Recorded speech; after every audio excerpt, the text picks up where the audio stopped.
بسم الله الرحمن الرحيم. السلام عليك يا أبا عبد الله وعلى الأرواح التي حلت بفنائك.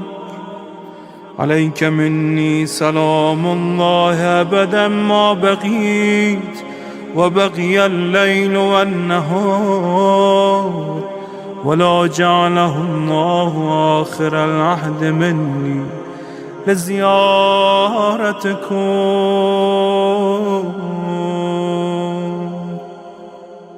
السلام على الحسين وعلى علي بن الحسين وعلى أولاد الحسين وعلى أصحاب الحسين.